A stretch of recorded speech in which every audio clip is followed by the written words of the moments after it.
Antes de falar de tantas coisas que a gente vai falar, eu quero saber como foi que começou a sua jornada no setor público. Eu recebi um convite de um amigo para trabalhar na Secretaria da Fazenda, Manuelito, que depois foi secretário da Fazenda de Salvador. Recebi o convite, era estagiário dele, recebi o convite, recém-formado, para trabalhar com ele, ser assistente dele na Secretaria da Fazenda do Estado da Bahia.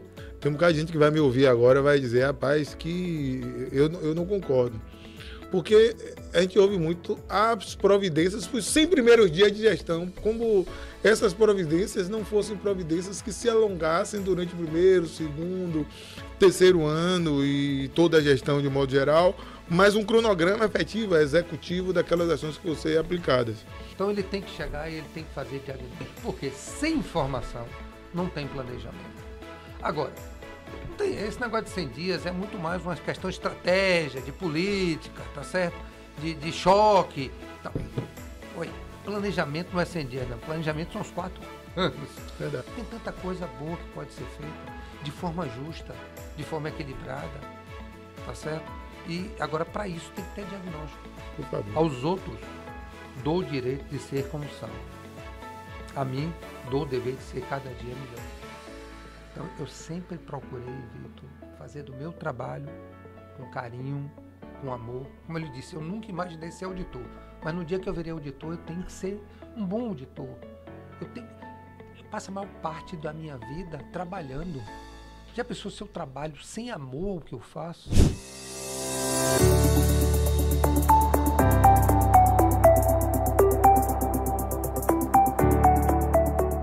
Fala comunidade, tudo bem? Está no ar o VMcast, o podcast da comunidade do setor público. A gente teve um último encontro com a professora Cecília Emília nesse escritório, nesse estúdio, nesse ambiente, um ambiente da comunidade do setor público. E hoje eu trouxe alguém muito especial. Não apenas especial para o setor público, para a área de finanças, para a área de tributos, mas alguém especial para a minha vida. Depois eu vou falar aqui, mas eu vou adiantar, porque foi a primeira pessoa que eu vi numa plateia, e eu disse, numa plateia com um monte de gente, e eu disse, rapaz, é possível falar no meio de tantas pessoas, com tanta fluência, ainda brincando, com conhecimento de causa? Mas eu vou acabar o mistério, embora já tenha cards sendo compartilhados por aí, porque estamos no dia de hoje, nada mais, nada menos, com o professor Arthur Matos. Palma aqui para a galera, professor Arthur Matos. Professor Arthur Matos, um amigo querido que está aqui na frente da gente, da turma da comunidade. Eu vou falar rapidinho aqui. Professor Arthur Matos é graduado em Economia pela Universidade Federal, com pós-graduação, especialização em Administração, com ênfase em Finanças. Ele é coordenador nacional para acompanhamento da reforma tributária. Na verdade, eu comecei a olhar o currículo do professor, quando ele mandou o professor Arthur, ele disse, rapaz, isso aqui é uma sacanagem, isso aí. Mas, na verdade, a gente estava brincando aqui, eu já digo como spoiler, que é a grande alegria tê-lo como meu amigo, como meu professor. E a gente hoje vai bater um papo aqui com a turma da comunidade de setor público, falando um pouquinho de carreira, da reforma tributária, falando dos aspectos de finanças. Eu quero, professor Arthur, que a gente comece esse bate-papo já, o senhor dando boas-vindas para a turma da comunidade de setor público e todo mundo que nos assiste nesse momento. Seja bem-vindo. Vitor, é uma honra. Você não tem ideia de estar aqui com você. Primeiro, pela a amizade, o respeito mútuo. Se você disse que você é meu amigo, eu digo que é a principal parte do meu currículo, é você ser meu amigo. Entendeu? Então, eu quero aqui agradecer a oportunidade, falar para a comunidade do setor público que nós estamos aqui nesse projeto seu, tá certo? Que é um projeto que vai marcar, tá certo, o setor público brasileiro. Não tenho a menor dúvida. Isso aqui não é um projeto da Bahia, não, é um projeto do Brasil. Obrigado, parabéns, viu? Obrigado, professor. Na verdade, a comunidade é feita de pessoas como o senhor, como você, né, professor Arthurito, meu amigo. E a gente hoje tem tantas coisas para conversar. Professor Arthur, que tem uma vasta experiência enquanto auditor fiscal, não, Vitor, eu me aposentei. Eu digo, professor, o senhor é uma entidade dos tributos do Brasil, né? Eu tenho tanto orgulho quando vejo sua atuação falando da reforma tributária, falando de finanças municipais, falando de qualificar a arrecadação como uma forma de prover políticas públicas, porque da arrecadação vem políticas públicas. Mas eu poderia falar várias coisas aqui sobre sua jornada como professor, como coordenador de tributos, a Federação Nacional de Auditores Fiscais de Tributos Municipais tem na sua figura uma representação importante no acompanhamento da reforma tributária e vários alunos aqui seus que seguramente a gente está aqui na gravação, mas seguramente estará assistindo esse bate-papo nosso. Mas, professor, a gente tem reconstruído e revisitado as nossas discussões aqui na comunidade do setor público, porque o que estava acontecendo, que a gente estava falando muito de texto de lei, que obviamente é importante. Eu encontrei um colega que diz: Vitor, eu já resolvi tantos problemas. A nossa live da atualização da 1234, falando que a gente falou da IN 2145, eu fiquei acompanhando e ela foi uma das mais assistidas no ano passado, no ano de 2024, na temática. E eu encontrei um colega do tribunal e ele diz: Vitor, eu resolvi tantos problemas, e outras pessoas falando o quão elucidativo foi a sua participação, professor Antônio Carlos, professor Fernando Carlos. E aí, professor Arthur, antes de falar de tantas coisas que a gente vai falar, eu quero saber como foi que começou a sua jornada no setor público. Como começou essa carreira? Pois é, Vitor, foi um acaso. Foi um acaso. Naquele momento da economia brasileira, não tinha emprego para economista, uma grande quantidade de economistas no mercado. Eu recebi um convite de um amigo para trabalhar na Secretaria da Fazenda, Manuelito, que depois foi secretário da Fazenda de Salvador. Recebi o convite, era estagiário dele, recebi o convite, recém-formado, para trabalhar com ele, ser assistente dele na Secretaria da Fazenda do Estado da Bahia. E eu me dediquei muito à questão do fluxo de caixa. Meu negócio era fluxo de caixa, era trabalhos de estudos de projeção de receita, comportamento da economia. Nunca em minha vida pensei em ser auditor. Um dia eu fiz o concurso para Salvador, passei no concurso e continuei à disposição da Secretaria da Fazenda do Estado durante um bom tempo. Ah, então antes da prefeitura você trabalhou na Secretaria da Fazenda do Estado, fui assistente financeiro lá. E aí nunca imaginei ser auditor. E tem uma história engraçada. Você sabe que eu gosto de contar história e essa é a verdade. Essa história foi o seguinte: quando eu voltei para Salvador, o prefeito Mário Kertz mandou que todos os fiscais e auditores retornassem à Fazenda Municipal, e é lógico, era uma equipe que ele tinha recém-formado, foi um concurso feito anterior à gestão dele. Então ele convocou todo mundo, eu tive que retornar para Salvador. Só que eu não tinha tido curso, eu não sabia como funcionava. Naquela época tinha curso de formação? Tinha, quando você passava no concurso, o pessoal dava um código tributário para você, um livrozinho, e tinha um curso de como você fazer. E eu não fiz esse curso porque eu fiquei praticamente 2 anos ainda no Estado. Quando eu voltei, não tinha mais curso nenhum, peguei meu material e fui trabalhar. Aí fui fiscalizar uma empresa, na época era TLF, Taxa de Localização e Funcionamento. E me deram um bocado de coisa para eu pedir na empresa, eu pedi, vi os livros em cima da mesa, disse: que diabo é isso? O que é que esses livros estão fazendo aqui? Eu com medo dos livros, os livros deviam estar com medo de mim. E o que é que aconteceu? Eu não conseguia fazer nada. E eu de paletó e gravata. Aí voltei na Secretaria da Fazenda e disse: rapaz, eu não tenho a menor condição de ser auditor em minha vida. Não é papel para mim, eu não sei fazer isso, eu vou voltar, o secretário da Fazenda quer que eu retorne para lá, vou voltar para a Secretaria da Fazenda do Estado, vou abandonar isso aqui. Aí o inspetor, que era amigo de meu irmão, disse: não, de jeito nenhum. Amanhã eu vou lá com você na empresa e lhe mostro quanto é fácil. Aí nós voltamos na empresa, ele sentou numa mesa, eu de paletó e ele de camisa de malha, ele fez em 15 minutos todo o levantamento, naquele negócio de raiz, eu sabia lá que diabo era raiz. Eu olhando ele fazer o levantamento, aí a gerente da loja chegou para mim e disse: doutor, está acontecendo algum problema? Eu disse: por quê? Não, porque o senhor veio ontem, examinou os livros todos e votou hoje com um colega. E geralmente seus colegas, quando vêm fiscalizar as empresas da gente, é uma coisa rápida, porque a gente não é nem prestadora de serviço, não tem nem ISS. Aí eu olhei para ela e respondi: é um estagiário que eu trouxe para ver se ele está aprendendo serviço. Eu não ia dizer que eu não sabia fazer a coisa. Então minha vida começou assim, Vitor, sem saber nada, imaginando que eu nunca seria auditor. E até 4 anos atrás eu estava acompanhando, junto com a equipe do Bernard Api, do Eurico Santos, do Nelson Machado, lá no CICIF, o projeto de reforma tributária representando a FENAFIM.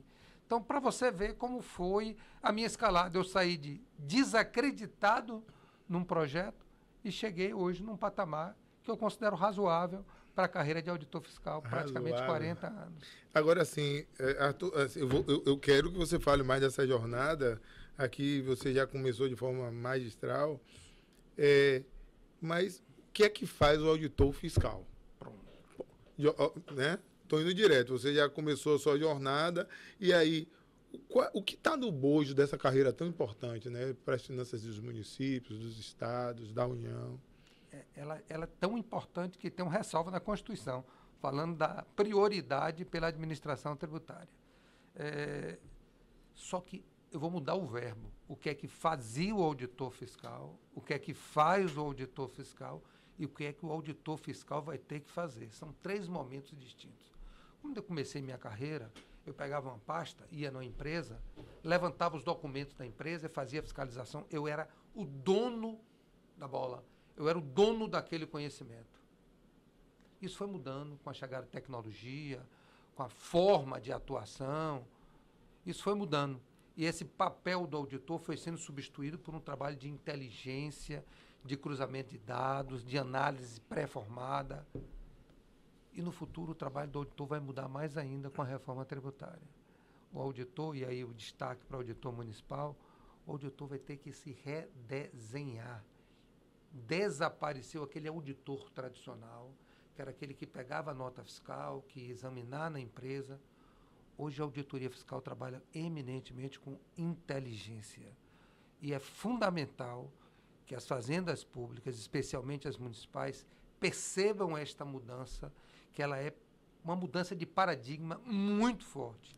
Boa. E é nessa mudança que o novo papel do auditor surge. Qual é o novo papel do auditor, Vitor? É um papel de orientação, de entender o mercado, perfeito, de comportar, de discutir com o contribuinte de forma republicana e construir algo que seja positivo para as finanças públicas, mas que seja factível para a realidade do mercado. Então, esse redesenho é um trabalho de redesenhar a atividade da Fazenda Pública. Perfeito, Arthur, porque agora eu quero, nessa relação, você está falando da atividade da Fazenda e você está falando também esse novo olhar, né, do auditor fiscal. É interessante porque eu sou auditor de controle externo e ainda existe uma dúvida na prática, porque o auditor de controle externo lida com contas públicas, que é algo muito mais abrangente do ponto de vista do negócio. Obviamente, a gente não está falando de importância, a gente está falando do objeto, e muitas vezes, como a carreira do auditor fiscal ela é muito mais visibilizada. Eu não estou falando, o auditor fiscal é mais importante do que o auditor de controle externo. Fica uma dualidade, porque o auditor fiscal, o auditor de controle externo não é o auditor fiscal. Né? Eu só quero fazer um alinhamento com a turma que nos assiste, que o auditor de controle externo é o auditor do Tribunal de Contas e que lida com contas públicas. O auditor fiscal, que é uma figura do Poder Executivo, que está lá buscando fazer a fiscalização, né, da arrecadação, aí você fala com muito mais propriedade que eu, não se confunde com aquele olhar externo que está na perspectiva dos tribunais de contas. Mas eu queria, Arthur, que você falasse do setor de tributos. Eu quero aqui, porque a gente tem muitos fiscais, né? E aí eu queria que você fizesse essa diferença desse agente de fiscalização, do fiscal de tributos, do auditor fiscal, porque existe ainda algumas dúvidas sobre isso, quem é essa figura, como se estrutura o setor tributário do município, porque já eu quero discutir nesse inaugurar de gestão, né, como as administrações deveriam prestigiar as unidades da Fazenda, a Secretaria de Finanças, enfim. Mas, nesse momento, eu quero que você fale um pouquinho da unidade tributária do município e depois do papel do próprio fiscal de tributos. Bom, a atividade fazendária, a administração tributária, não se restringe ao auditor fiscal. Ele é uma peça extremamente importante, que ele tem um papel, cada um tem o seu papel nesse cenário, tá certo? O papel do auditor fiscal, e o que destaca o auditor fiscal, seja qualquer que seja o nome, fiscal de renda, agente fiscal, não interessa. O que vai diferenciar é o poder de efetuar o lançamento do tributo. Então, a carreira que a gente chama de auditor fiscal, ou qualquer nome que seja designado, ela vai se distinguir das demais na administração tributária, porque ela tem um poder, que é o poder de efetuar o lançamento do tributo. E isso é fundamental. Repare, Vitor, um dos nomes do tributo, o mais conhecido, é imposto, porque se perguntasse, ninguém pagava. É imposto, porque tem que ser imposto, porque é a fonte de financiamento, tá certo, da sociedade. Então, este poder de efetuar este lançamento e, portanto, a partir daí, poder cobrar do contribuinte, seja o IPTU, seja o ISS, seja o ICMS, seja o Imposto de Renda, qualquer que seja ele, esse poder ele está vinculado a esta carreira. É isso que diferencia substancialmente essa carreira das demais carreiras da administração tributária. Ela não é melhor nem pior do que ninguém. ela tem essa característica, este poder. Então, não interessa o nome. Se o nome é agente de tributo, se é fiscal, não interessa. Ele é o agente público responsável pelo lançamento do tributo. Pronto. Este é o que a gente está chamando aqui de auditor fiscal.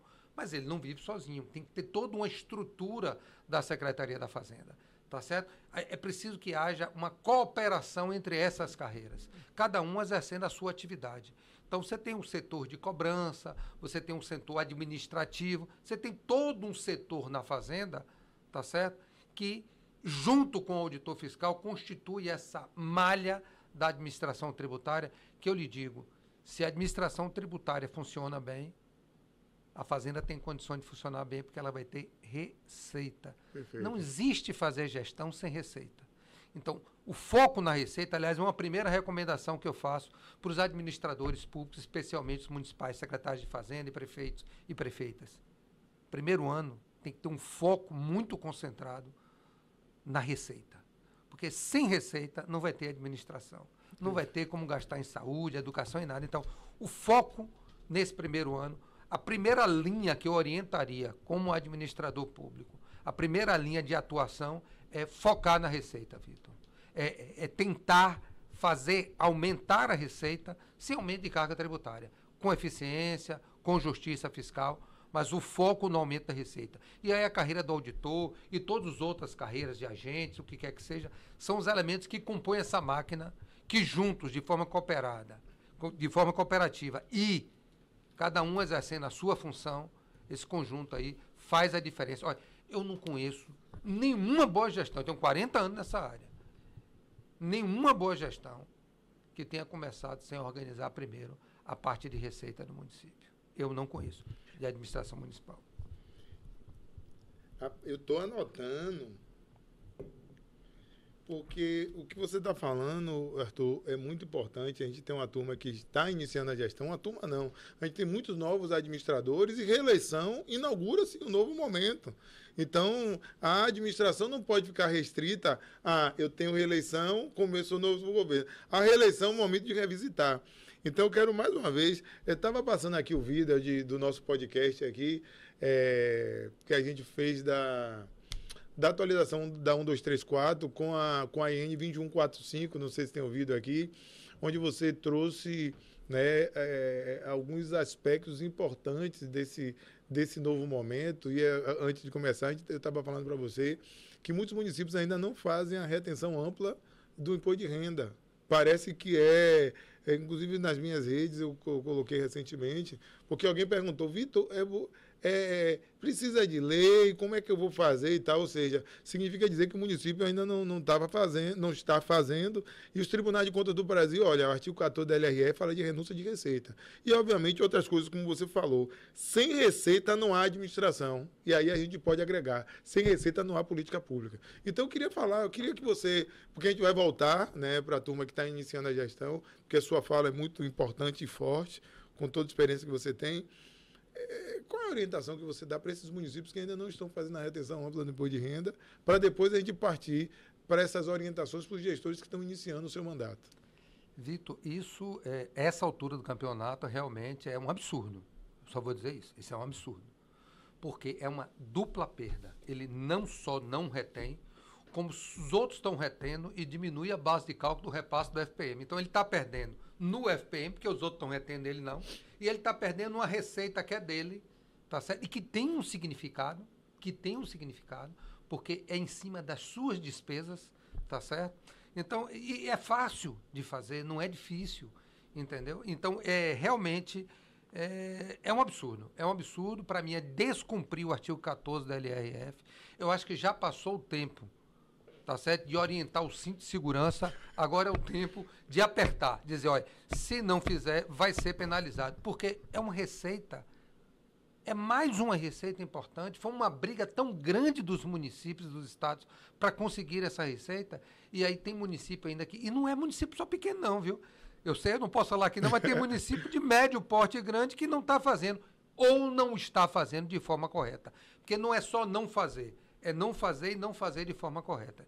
Então, a minha orientação toma uma capacitaçãozinha sobre isso, é tão bom Isso, o dinheiro no caixa é um dinheiro tão fácil, você não vai precisar autuar ninguém, é reter na fonte. Gente, pelo amor de Deus, dá uma prioridade para a retenção do imposto de renda, que é uma receita boa, fácil de arrecadar, tá certo?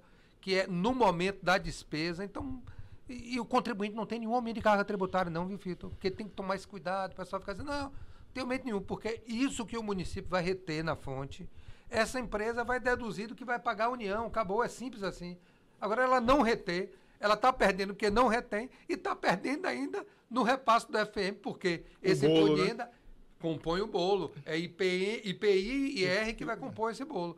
Se tem menos IR, o bolo é menor.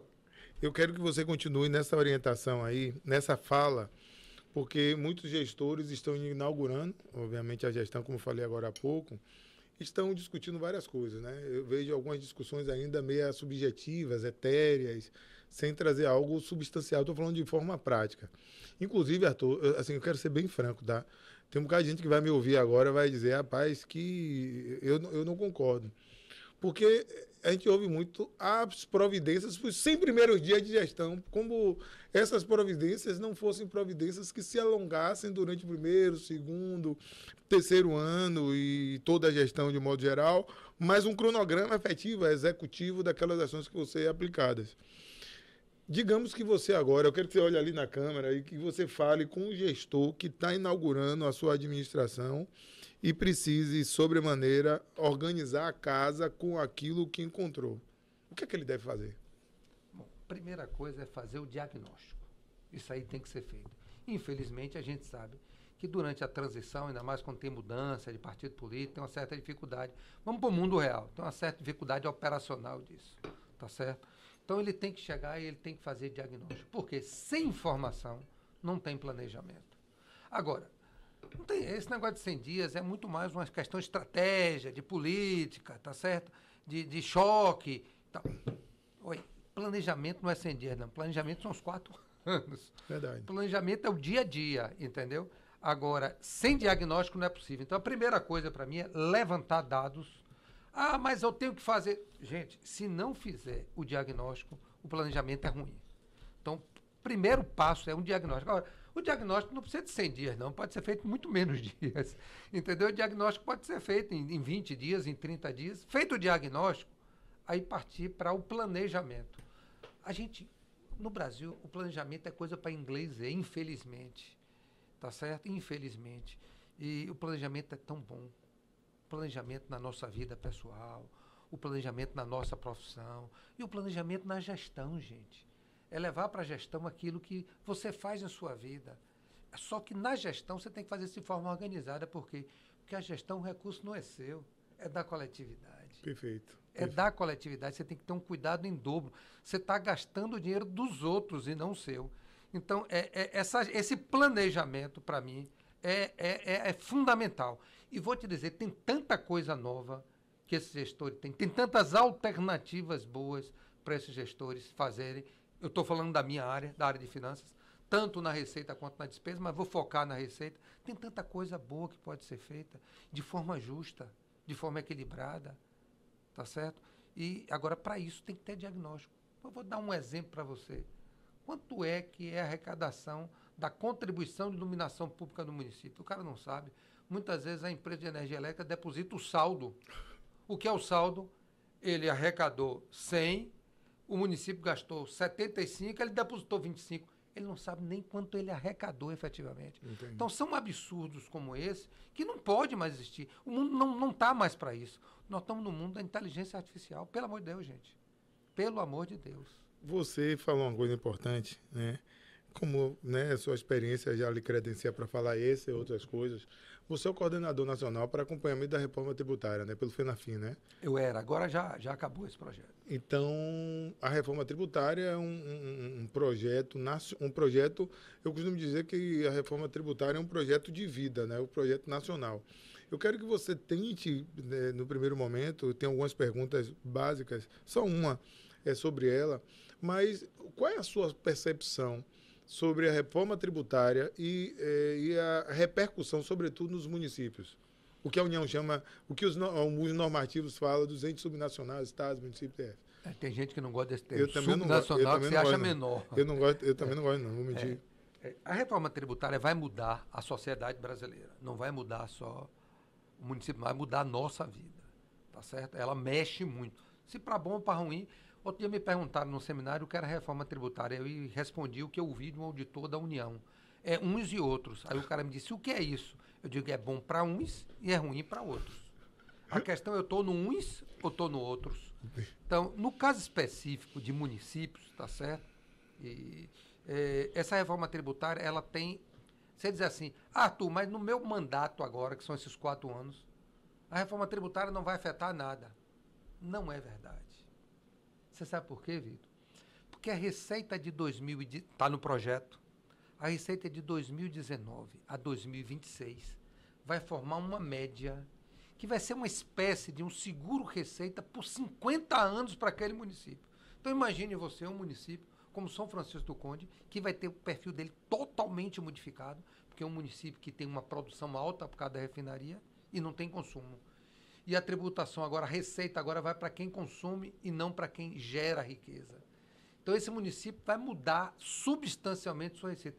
Se ele não tem uma boa média nesses 8 anos, ele vai viver com esses 50 anos. Então eu quero voltar, porque era um dos questionamentos que eu ia falar. Eu quero que você elucide para a turma que nos assiste o que é esse seguro-receita. Só de forma objetiva, porque no projeto tem é o que está sendo intitulado, mas o que seria esse seguro-receita na perspectiva da reforma tributária? Então, bem objetivamente, o ISS e o ICMS somem, eles vão ser substituídos por um imposto chamado IBS, Imposto sobre Bens e Serviços. Então, somos 2 e vai formar o IBS. Só que o IBS não é origem como é o ISS e o ICMS. Ele é destino. Ele muda isso. Então, municípios que são grandes produtores têm uma tendência a perder. E municípios que são consumidores têm uma tendência a ganhar. Vou dar 2 exemplos só para a gente vislumbrar aqui na Bahia. Mas isso é para o Brasil inteiro. Um município onde tem uma refinaria, como é o caso de São Francisco do Conde, que é um município muito rico.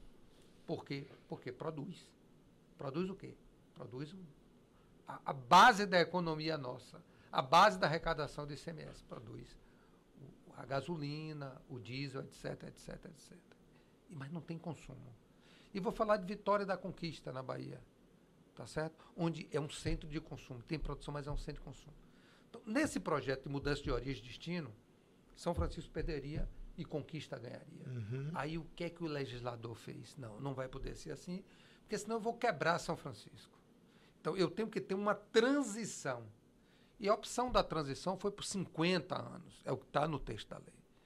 E como é que vai ser essa transição nos 50 anos? Os municípios de origem vão perder ao pouquinho, eu vou explicar como, e os municípios de destino vão ganhar aos pouquinhos. Até que, num momento, a realidade vai favorecer o de destino e vai diminuir substancialmente a receita de origem. Mas tem que ter essa transição de 50 anos. Como é que vai funcionar essa transição de 50 anos, Arthur? Com esse seguro-receita. Então, para que São Francisco, por exemplo, no nosso exemplo, não caia estupidamente a receita dele, o que é que o legislador fez? Vai pegar a média de receita de ISS de 2019 até 2026, a média do repasse do ICMS de 2019 até 2026, somar os dois e vai calcular uma média. E vai dizer, olha, no primeiro ano de transição, você não vai perder, você tem essa média garantida. E ano a ano, você vai perder algo em torno de 2% ao ano. Tá certo? Ó, se você imaginar que o PIB vai crescer 1,5%, 2%, ele praticamente vai perder muito pouco nessa transição. Então, ele vai perdendo 2% para permitir que esse município se redesenhe. E o município que ia ganhar, não vai ganhar tudo, porque dinheiro não cai do céu. Tá certo? Esse município que seria o ganhador, que seria o do destino, vai financiar este município que seria o perdedor, para haver um equilíbrio. Então, preste atenção, 2019 a 2024 já aconteceu, mas 2025 e 2026 está acontecendo ou vai acontecer. Então, é uma responsabilidade dos atuais gestores, Vitor, 50 anos da cidade. Então, eles têm que ter uma responsabilidade de focar na arrecadação de forma eficiente, de forma justa, de focar na arrecadação em 2025, 2026, para elevar essa média e dar esse seguro garantia para ele durante essa transição toda. Então, é fundamental a responsabilidade dos atuais gestores pelo futuro da cidade. E eu acho que a sociedade tem que cobrar isso dos atuais gestores. Vocês têm que ser eficientes, porque essa é a garantia do meu futuro. Aula. Acho que a gente podia parar aí, né? Esse podcast. Show de bola, professor.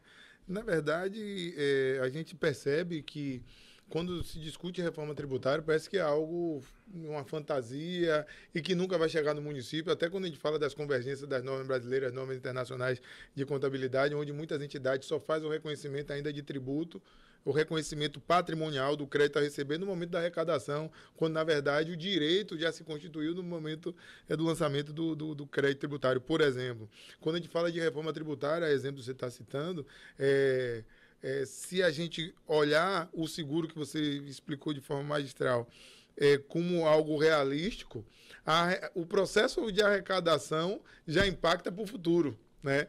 Então, hoje, falar de arrecadação, eu gosto muito de etimologia, e eu vi um professor falando que a Previdência veio de olhar o futuro, ser preditivo. Hoje, um ato preditivo é você ser eficiente no processo da administração tributária e, consequentemente, da arrecadação. Me corrija se eu estiver errado. Não, você está certíssimo, Vitor. O município tem que entender, hoje, o gestor hoje tem que entender que a responsabilidade dele para o futuro é fundamental. E, para isso, ele precisa o quê? Investir na administração tributária. Olha, você não pode cobrar de quem você não dá condição, tá certo? Então, e tem tanta mudança, Vitor, não é só isso, não. Mudou o IPTU, tem um projeto, o PLP 108, que está mudando substancialmente o ITIV, o ITBI, como queiram chamar. Teve alteração na contribuição de iluminação pública, tá certo? Então, tem uma série de coisas. Tem a questão da decisão do CNJ. Aliás, tem uma brilhante resolução do Tribunal de Contas, tá certo? Uma orientação do Tribunal de Contas sobre como devem se comportar os municípios em relação à dívida ativa. O Poder Judiciário deu um basta, chega. Porque aquela história, eu escrevi em dívida ativa, pronto. Aí o tribunal questionava, você escreveu em dívida ativa, mas está prescrevendo. Aí o que é que o município fazia? Ajuizava as ações. Simplesmente ajuizava. E aí o processo ficava parado e o Tribunal de Justiça não conseguia fazer mais nada, porque a quantidade de processo de execução fiscal tomava conta do trabalho do dia a dia. Aí o CNJ disse, vou dar um freio de arrumação. Com todo respeito ao CNJ, deu um freio de arrumação errado quando foi quantificar. Aí disse assim, não, até 10 mil reais a justiça tem que... Gente, 10 mil reais é realidade de Estado e de União, não é realidade de município, com raras exceções. Então, mas foi bom, porque deu um freio de arrumação, sacudiu as pessoas. As pessoas foram obrigadas a redesenhar o modelo. Mas também é preciso entender que essa dívida ativa ela tem que ser auditada. Porque tem muita coisa de dívida ativa que é inaceitável. Crédito podre, só enchendo a justiça. Eu vou dar exemplo. Tem uma série de inscrições de dívida ativa que não tem CPF, CNPJ. Eu não tenho como fazer nada com isso. Ah, não, mas o STJ diz que pode executar. Pode executar como? Entendeu? Então, é preciso higienizar a dívida ativa, arrumar a dívida ativa e, a partir daí, sim, a dívida ativa pode ser, Vitor, uma grande fonte de receita. E qual é a grande novidade disso? Uma alteração do CTN. Eu não preciso mais ajuizar para suspender a contagem de prescrição. Se eu protesto o título em cartório, eu suspendo a contagem de prescrição. Então, eu não preciso nem ajuizar. Eu tenho que ajuizar o que for matéria de direito. Vou dar um exemplo para você. IPTU, não pagou. Eu não preciso levar para a justiça. Eu vou protestar. Inclusive, eu protesto matematicamente, estatisticamente, vem dando um resultado maior. E como eu agora posso protestar e suspender a prescrição, eu não corro o risco da prescrição. E eu deixo para a justiça aquela matéria que é a matéria de discutir o direito, o auto de infração, se cabe, não cabe, um caso de IPTU que o contribuinte impugnou, que diz que o cálculo está errado. Mas a simples inadimplência, que é o grosso disso. Vamos higienizar essas dívidas ativas. Eu gostei dessa expressão. Eu gostaria muito que o tribunal ajudasse a gente, os tribunais do país inteiro ajudassem a gente a orientar uma higienização da dívida, um ajuste, um freio de arrumação na dívida ativa, mas a partir daí, dado esse freio de arrumação, há efetivamente sua cobrança. Interessante, Arthur. Em 2006 eu defendi meu mestrado. a tese foi os impactos da liquidação dos créditos e liquidação duvidosa, porque a provisão de crédito e liquidação duvidosa da dívida ativa é uma metodologia utilizada a partir de uma série histórica de arrecadação. Os tribunais de contas têm um trabalho muito interessante do Brasil todo, fazendo o acompanhamento e avaliando se tem uma eficiência na cobrança. E a gente sabe que os municípios, no tocante à dívida ativa, têm um estoque alienígena, sem CPF, sem a descrição efetiva do fato gerador, do sujeito passivo da obrigação. É José Antônio. Quem é José Antônio? Né? Então, é importante que os gestores façam esse levantamento, porque os tribunais, obviamente, estão se aprofundando, inclusive, construindo papéis de trabalho de auditoria financeira para dívida ativa, os trabalhos com papel robusto, e aqui eu não estou citando os tribunais, mas é um trabalho que está em curso, reconhecendo que existe algo que precisa ser revisitado devido à recorrência desse apontamento de renúncia de receita. E o meu trabalho interessante foi 2006, 2007, quando eu utilizei a metodologia, e a época foi o Estado da Bahia, já citando, né? Se eu não me engano, a provisão de crédito e liquidação duvidosa era 89,94%. Ou seja, a partir da metodologia, na época era a portaria 264, 267 da Secretaria de Tesouro Nacional, depois o Manual da Receita incorporou, que utilizava uma metodologia muito simples, trazendo a série histórica, isso é muito claro. Então, o que você colocou aí dessa realidade da dívida ativa é algo realístico e que eu queria, até porque eu tenho outras perguntas para fazer para você, qual orientação você faria para esses gestores que estão inaugurando a administração, falando de transição governamental ainda, alguns preparando relatórios, para que a administração desse um indicativo da preocupação com esse advir? Olha, essa questão da dívida ativa é um assunto muito sério. Muito sério porque é dinheiro público, é dinheiro da coletividade. Agora, não adianta eu brincar, faz de conta. Ou seja, a dívida ativa no Brasil, inclusive é da União, mas muito mais a dos municípios, pela sua característica, por predominar o IPTU, a maior quantidade de ações são dos municípios, por incrível que pareça, por causa do IPTU, inadimplência do IPTU. É preciso dar um freio de arrumação nisso, gente. É preciso higienizar o que é que está aqui, que efetivamente eu tenho condições de cobrar. Agora, tem que ter transparência, tem que ter seriedade, não é tirar o do vizinho, do meu amigo, é fazer um processo administrativo devidamente documentado, estabelecer um valor mínimo para ajuizamento, estabelecer até um valor para inscrição em dívida ativa, como é o caso que a União já o vem fazendo, entendeu? E focar. E ao lado disso, outras medidas. Por exemplo, a lei de transação. A lei de transação que a União vem usando, Porto Alegre vem usando e teve um aumento de arrecadação de dívida ativa extraordinário. É preciso que a gente se aculture. Agora, o problema do Brasil é que as pessoas têm medo de fazer determinadas medidas. Por quê? Porque tem medo do que vão fazer. Tem medo do que vão executar. Gente, se a transação for transparente, honesta, republicana, tecnicamente elaborada, não tem nenhum problema. Transação é um instrumento usado no mundo inteiro. Uma coisa que o Brasil trouxe agora, mas que está prevista no CTN desde a origem do CTN. O problema é que a gente tem medo, entendeu? A gente tem medo de agir. E o servidor público, Vitor, não pode ter medo. Eu estou te dizendo, até pela minha experiência, você conhece minha vida, eu tomei determinadas atitudes que eu corria risco, mas eu não tenho medo. Eu não tenho medo porque eu estou com a consciência tranquila de que eu estou fazendo um trabalho técnico. Posso até errar, todos nós erramos, mas estou fazendo um trabalho técnico objetivando o bem maior, que é o meu trabalho como auditor para fazer o lançamento correto, justo. Não adianta eu querer cobrar aquilo que o mercado não tem capacidade de me pagar. Não adianta, tá certo? Mas é preciso ter eficiência para isso. Então, é preciso, volto a dizer, investimento. E que tipo de investimento, Vitor? Essa é uma pergunta. Que tipo de investimento? Capacitação. Que tipo de investimento? Formação do seu servidor. Que tipo de investimento? Tecnologia. Sem tecnologia, a gente não faz nada hoje na área de administração tributária. Tecnologia é alicerce da administração, é a perna da administração tributária. Então, é preciso investir nesses 3 parâmetros. Capacitação em geral, não só a capacitação, mas dar oportunidade ao servidor de ele executar a sua atividade. O servidor, não é possível que o cara tenha passado no concurso, esteja ali, não tenha qualidade para dar. Claro que tem.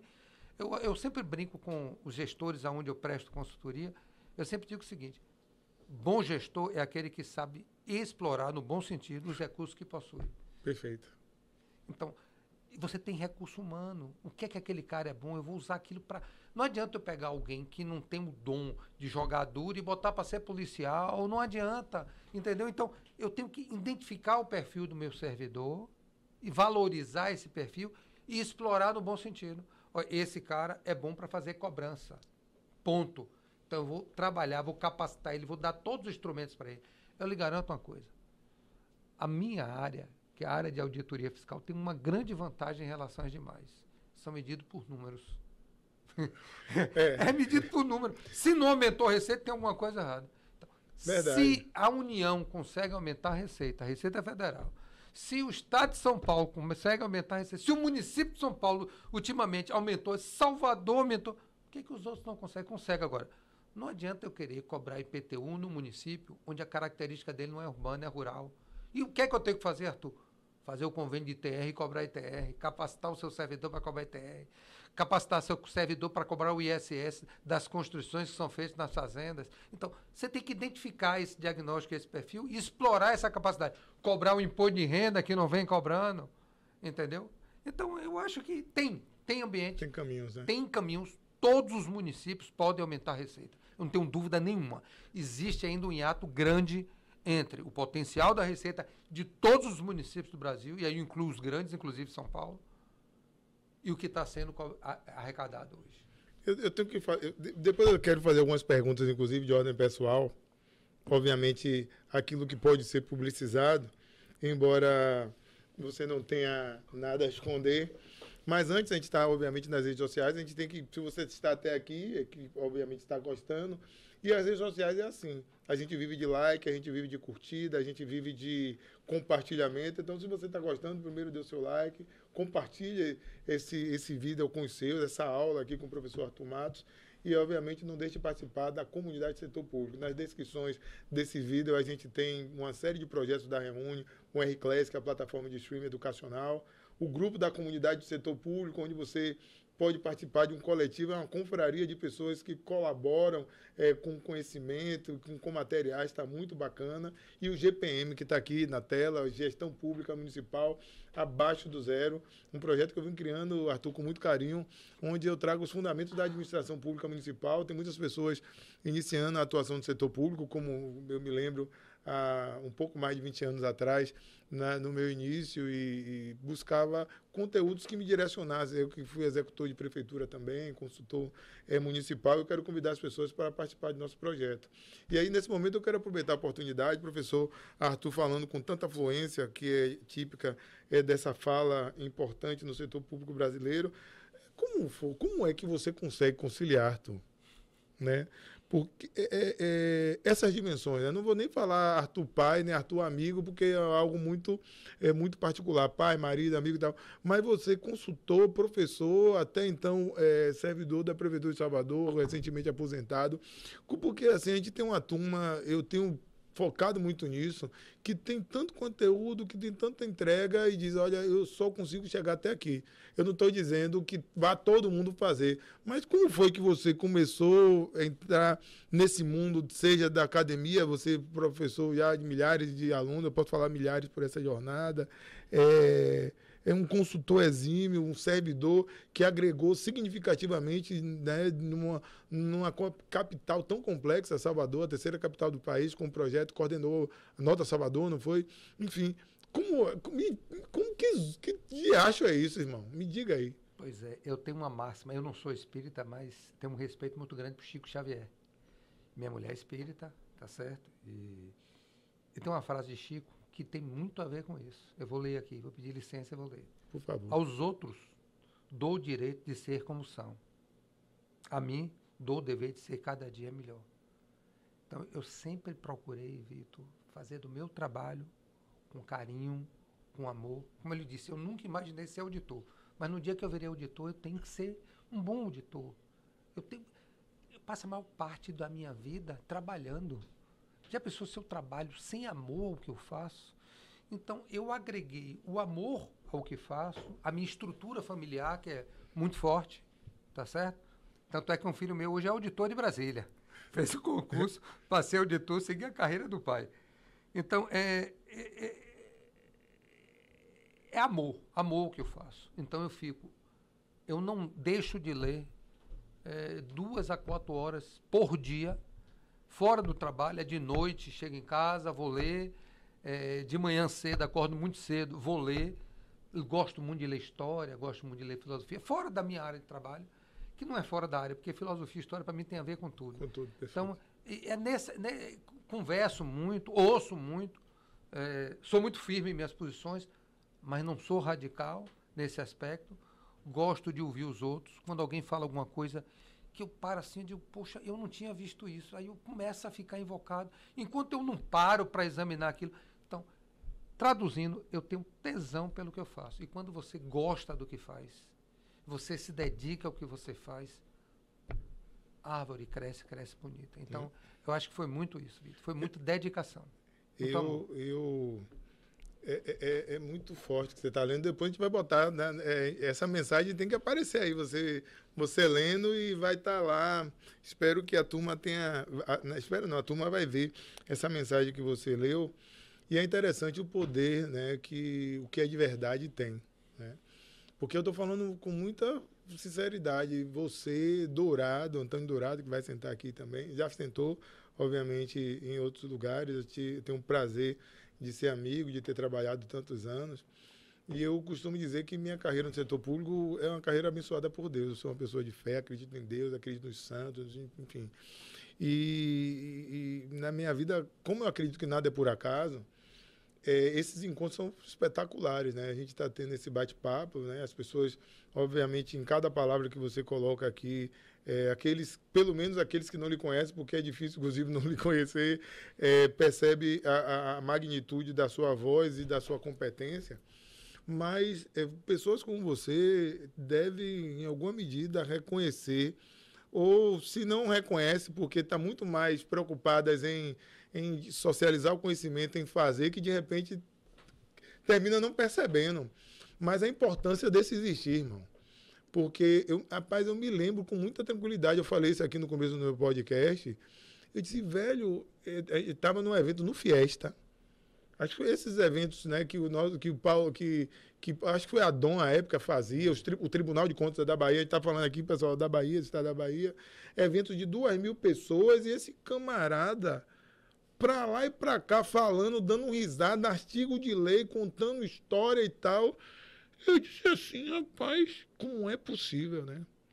E hoje, depois de quase 20 anos, né, que eu tenho, né, de órgão público, 19 anos, de militância no setor público, mais tempo, né, embora eu tenha começado a trabalhar na área pública com 6 anos de idade, né, até para as pessoas não saberem a minha idade. Mas fique certo, Arthur, que das minhas referências de me encorajar, né, a falar, não em sala de aula, eu já dava aula quando entrei, falando especificamente do Tribunal de Contas, mas você foi uma das pessoas que quase que me inspiraram, quase não, uma das minhas inspirações para eu me perceber capaz de falar para um número maior do que uma sala de aula. Então, eu tenho uma alegria profunda, eu não vou delongar muito, em ser seu amigo, mas em reconhecer a sua competência, no seu profissionalismo, humanidade e naturalidade, a possibilidade de poder falar também para pessoas. Então, meu amigo, muito obrigado por isso também.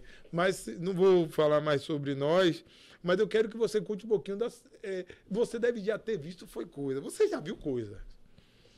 Mas sem citar nome e entidade, eu queria que você relatasse dessa trajetória aí de pouco tempo no setor público, uma situação que você julga, rapaz, como é que isso aconteceu e tal, que você viveu. Você pode não citar nomes, mas eu quero o caso.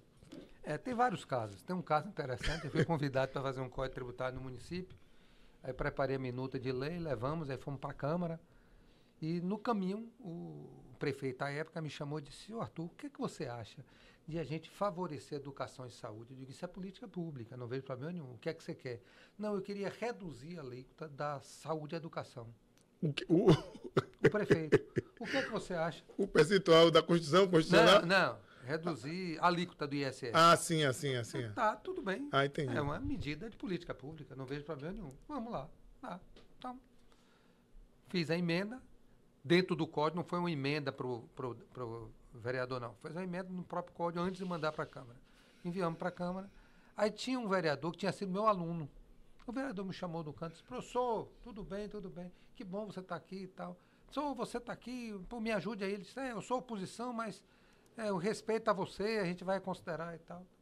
Aí quando eu comecei a fazer a exposição do projeto, aí falei da redução de educação e saúde. Ele levantou a mão, disse, pois não, o vereador ali foi meu aluno e tal. O que é que você quer falar? Professor, eu só queria lhe fazer uma pergunta. Ele me chamou de professor. Professor, eu só queria lhe fazer uma pergunta. Disse, pois não. Essa ideia foi sua? E eu, sem saber de nada, disse, não, essa ideia foi do prefeito. O prefeito pediu para diminuir a alíquota de educação e saúde. Ele fez, tá claro. O único hospital da cidade é dele e a única escola particular é da mulher dele. E eu lá estou sabendo, eu fui envolvido num projeto sem saber do que era. Vitor, tem essas coisas que a gente vai construindo com o tempo, entendeu? E tem várias situações muito interessantes. Quando você começou a falar, eu disse, eu entendi a questão porque foi a questão da incidência, porque um certo município, o vereador, isso tornou público, nacional. É análoga essa história. Não é análoga não, porque nesse caso aí, a proposta do vereador foi alterar o artigo 29A da Constituição Federal, né? Então, enfim, existem histórias e histórias. A gente já está, né, chegando ao final do nosso bate-papo, Arthur. Eu queria que você colocasse as suas últimas palavras, né, para as pessoas que nos assistem, a turma da comunidade, do setor público, e pessoas que não são da comunidade do setor público, mas nossas discussões aqui são de utilidade pública. A sua fala, o IAF, né, que nossa amiga a professora Vera, ela, né, historicamente um trabalho espetacular, falando da função social do tributo. Eu queria que você terminasse a sua fala, né, dando suas orientações, colocando de forma resumida as suas experiências, sobretudo na importância da arrecadação, da função social do tributo, e uma mensagem para aqueles e aquelas que estão iniciando as suas administrações, seja gestores e técnicos também. Bom, primeiro eu vou destacar, Vitor, que teve mudanças significativas com a reforma tributária, que não foi só o IBS. Então, o IPTU. O que é que mudou substancialmente no IPTU? Está autorizado constitucionalmente que a planta genérica de valores seja feita por ato do Poder Executivo. Então, não precisaria mais passar pela Câmara o valor do metro quadrado do terreno e da construção. Então, essa é uma mudança, mas a maioria dos municípios, na lei própria, e isso pode ocorrer na lei ordinária municipal, no Código Tributário do município, coloca lá que é por lei. Então, tem esse primeiro aspecto. Segundo aspecto, uma decisão do STJ sobre base de cálculo de construção civil, dizendo que não é para deduzir material. Só que a maioria das leis municipais deduzem material. Essa decisão do STJ, inclusive, como se fosse com repercussão, tá certo? Mas a lei municipal pode reduzir a base de cálculo, sim. E muitos municípios têm. Então, vai se alterar isso? Vai se cobrar sobre construção civil o valor cheio da nota? Ou vai continuar ainda permitindo dedução de material? E se vai mexer nisso, como é que fica os contratos de prestação de serviço de construção civil que o município contratou? Vai ter reequilíbrio econômico e financeiro do contrato? Então, tem muita coisa para se discutir nesta área. No ITV, tem uma proposta de mudança bem significativa para resolver um problema que foi criado por uma decisão também do STJ, que diz que o que vale é o valor declarado pelo contribuinte. Então, essa proposta de mudança está no PLP 108, que eu acredito que seja aprovado este ano, e que vai permitir que o município tenha uma espécie de planta genérica de valores também para o ITBI. Isso é muito positivo, somente naqueles municípios do agronegócio, onde tem uma venda de fazenda milionária, o valor do ITBI é altíssimo. Então, são questões que os municípios têm que estar atentos. A contribuição de iluminação pública, que era contribuição para o custeio de iluminação pública. E o que é que acontece? O Supremo diz que o custeio ali, Vitor, não é o custeio da 4.320. Não, quando o Constituinte falou em custeio, e que dizer custeio e investimento. Mas daqui a pouco o Supremo muda de opinião, como vem mudando em outras matérias. Então, o legislador teve o cuidado de corrigir, dizer que a contribuição de iluminação pública é destinada ao custeio, ao investimento e mais, ampliou a possibilidade de monitoramento dos logradores públicos. Então, você pode usar hoje o dinheiro da contribuição de iluminação pública para colocar câmara de segurança nos postes. Isso é muito importante para a sociedade. A sociedade tem que saber que deve financiar isso, porque isso é segurança pública, Perfeito. que é um dos grandes problemas, principalmente nos grandes centros urbanos. Então, mas eu preciso realinhar essa tabela para poder ter capacidade de investir nisso.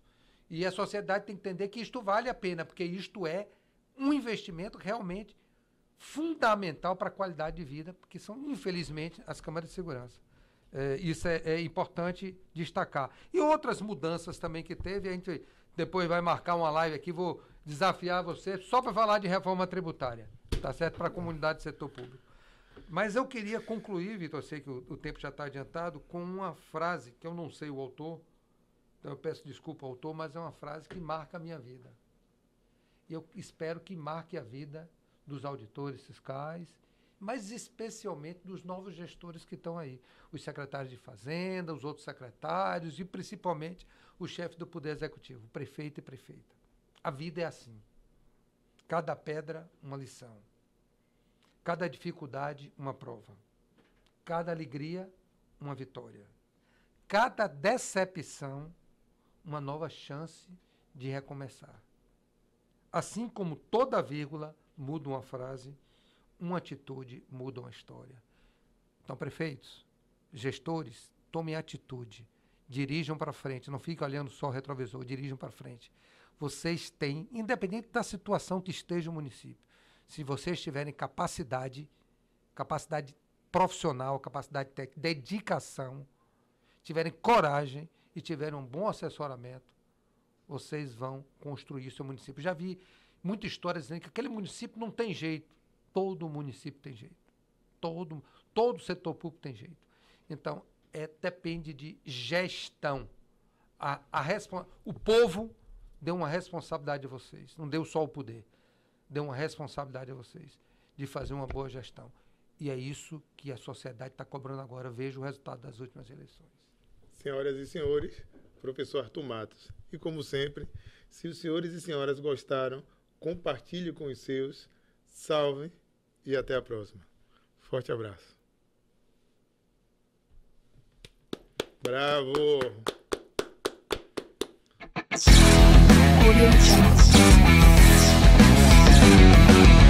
Audio Jungle.